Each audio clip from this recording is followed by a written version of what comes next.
Lalu bagaimana ini? Ini ada perintah Allah untuk turun perang ini. Gimana? Rapat dulu, rapat. Setelah rapat, ini kita diajarkan oleh Allah. Setinggi apapun jabatan, secerdas apapun kita, utamakan musyawarah.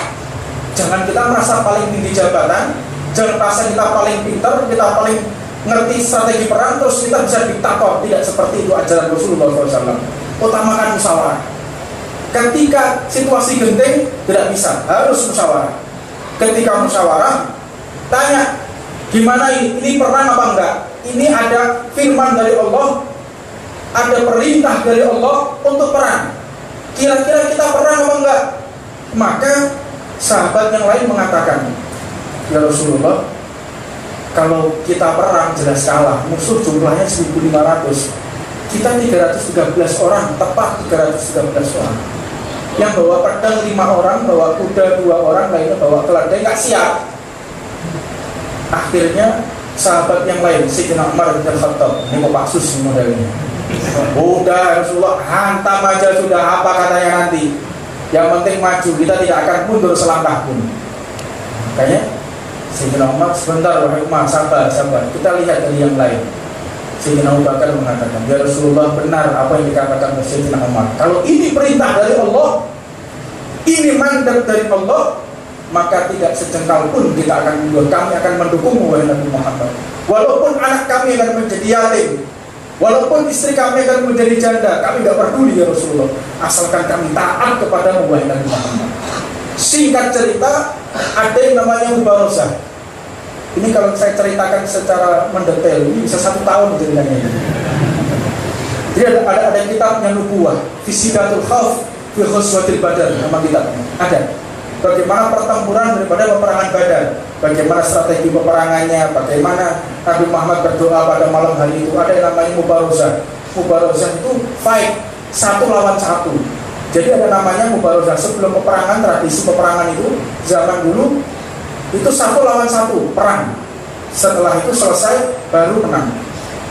Maka dikatakan di Mubarozah itu banyak riwayat mengatakan yang diwakili oleh Sayyidina Hamzah bin Abi Thalib dan diwakili oleh Sayyidina Umar bin Khattab. Ketika Mubarozah dimenangkan oleh pihak umat Islam, lalu bertempur. Ketika bertempur, singkat cerita dimenangkan, menang. Ini ada kata-kata dimenangkan. Dimenangkan ini beda dengan menang. Kalau menang mungkin karena kualitas atau kuantitas, tapi dimenangkan, kata-kata dimenangkan ada unsur pembela, ada backingnya, ada pengawalnya. Siapa itu?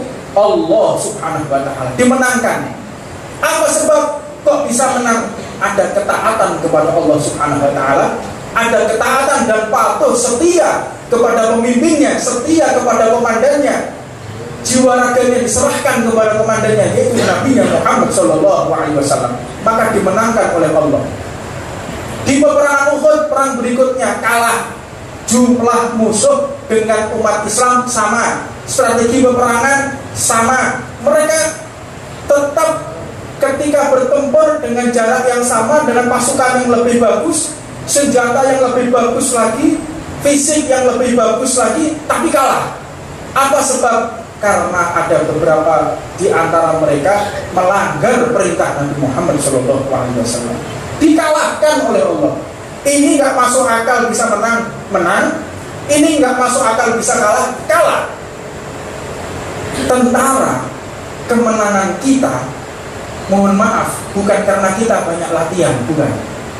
Bukan karena kita cerdas dalam memilih strategi, tidak, tetapi campur tangan Allah Subhanahu wa ta'ala. Beberapa saat yang lalu saya ke Papua, ada teman-teman yang bertugas. Saya lihat ini badannya besar-besar, pada tidur semua. Ngapain? Dia bilang, ini mau tugas, Beb. Loh, tugas?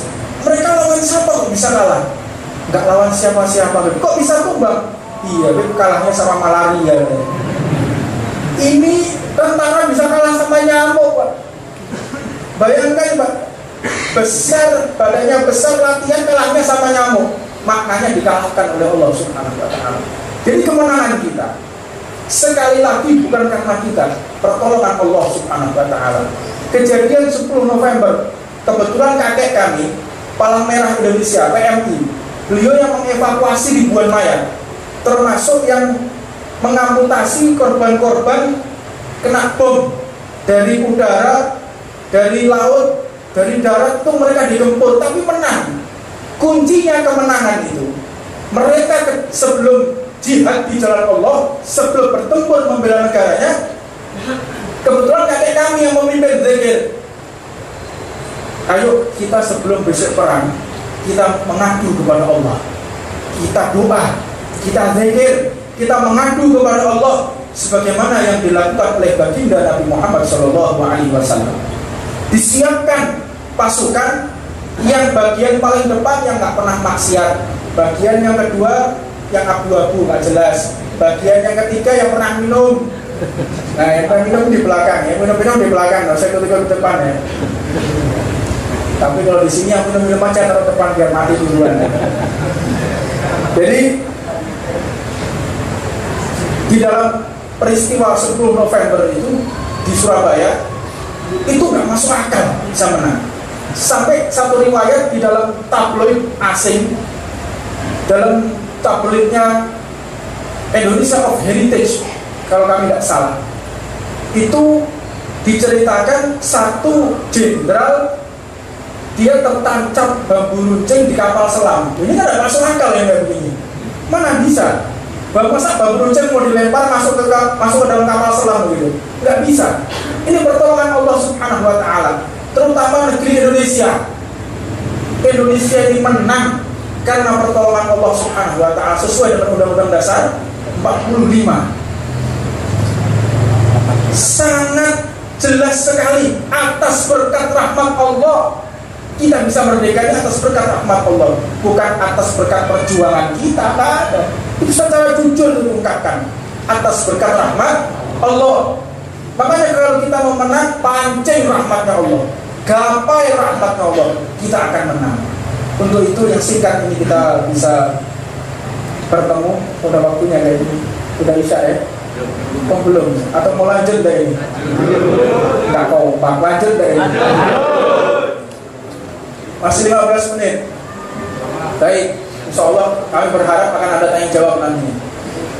Setelah peperangan itu dimulai, menang karena diawali dengan zikir, karena diawali dengan taubat, karena diawali dengan mengadu kepada Allah Subhanahu wa Ta'ala. Begitu juga dengan kita.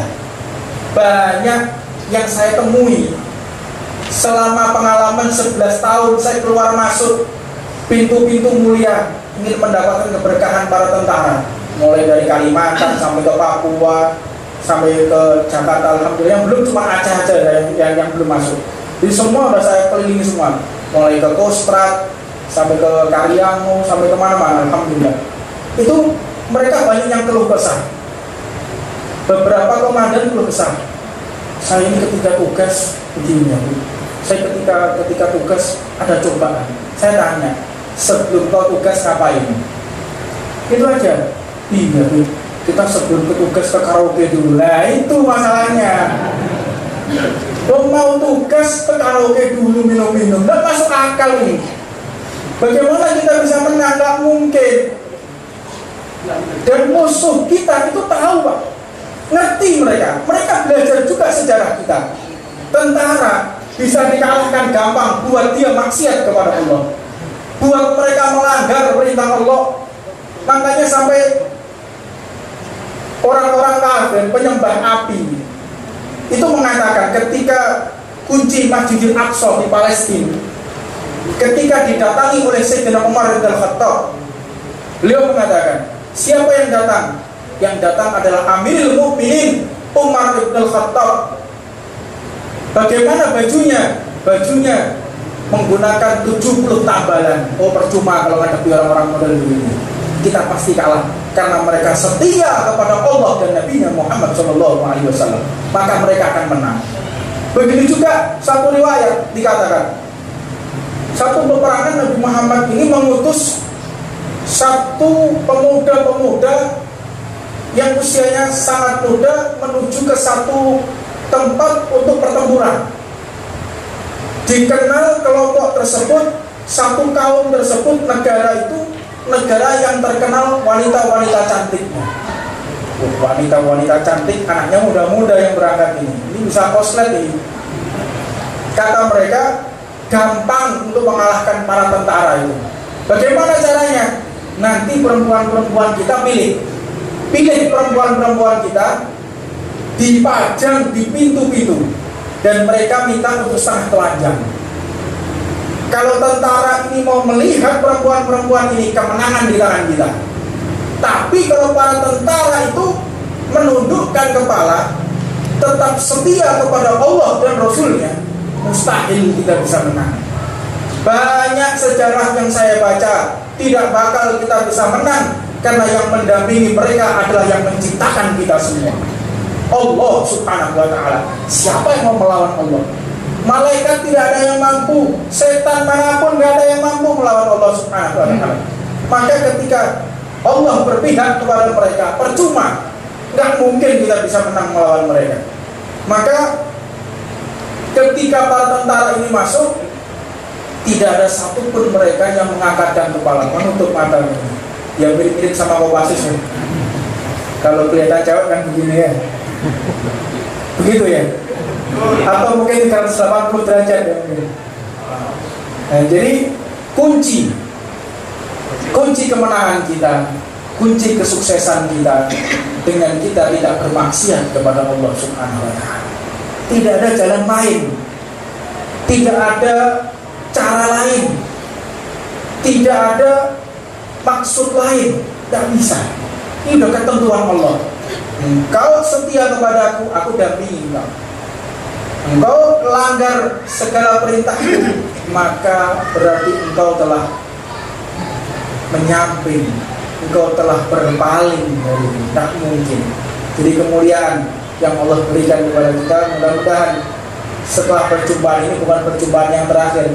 Insyaallah kita bisa bertemu lagi di lain waktu, dan mudah-mudahan Allah memanjangkan umur kita, dan mudah-mudahan saudara-saudara kita yang bertugas diberikan keselamatan oleh Allah subhanahu wa ta'ala, diberikan kemenangan khususnya untuk negara kesatuan Republik Indonesia. Mudah-mudahan dijauhkan dari komunis, mudah-mudahan dijauhkan dari segala pengkhianat, dijauhkan dari orang-orang yang merusak negara kesatuan Republik Indonesia. Bismillahirrahmanirrahim. Allahumma salli wa sallim ala sayyidina Muhammadin wa ala ali sayyidina Muhammadin miftahi babi rahmatillah wa ala alihi wa sahbihi wa man wala. Allahumma salli wa sallim ala sayyidina Muhammadin nuri kasari wa madadikal jari wa jma'ni bihi fi kulli atwari wa ala alihi wa sahbihi ya nur. Allahumma salli wa sallim ala sayyidina Muhammadin miftahi babi rahmatillah adada ma fi ilmillah salatan wa salaman daimaini bidawam mulkillah wa ala alihi wa sahbihi wa man wala. Allahumma ya Allah, Engkau yang telah mengumpulkan kami di tempat yang mulia ini ya Allah. Tidak ada kekuatan yang lebih besar daripada kekuatan-Mu ya Allah. Di tempat ini kami ingin mengadu kepadamu ya Allah. Di tempat ini kami ingin kembali kepadamu ya Allah. Di tempat ini kami ingin mengaku kepadamu ya Allah. Kami hina di hadapan-Mu ya Allah. Kami lemah di hadapan-Mu ya Allah. Kami kadang tidak sopan di hadapan-Mu ya Rabb.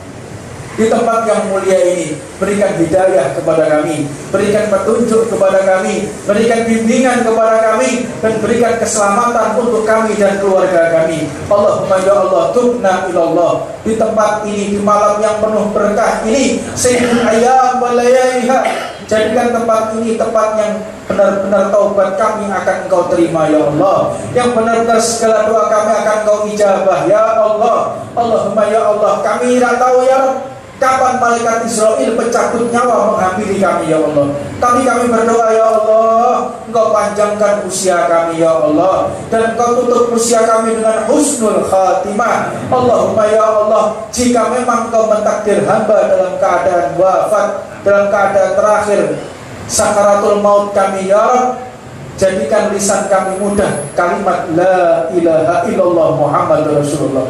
Jangan halangi lisan kami untuk mengatakan kalimat la ilaha illallah Muhammad Rasulullah. Lancarkan lisan kami untuk mengatakan kalimat la ilaha illallah Muhammad Rasulullah. Allahumma ya Allah, ketika kami sudah menjadi jenazah, kami baru sadar ya Allah, kalau dunia ini fana, kalau dunia ini sementara, pada saat itu kami ditelanjangi ya Allah untuk dimandikan.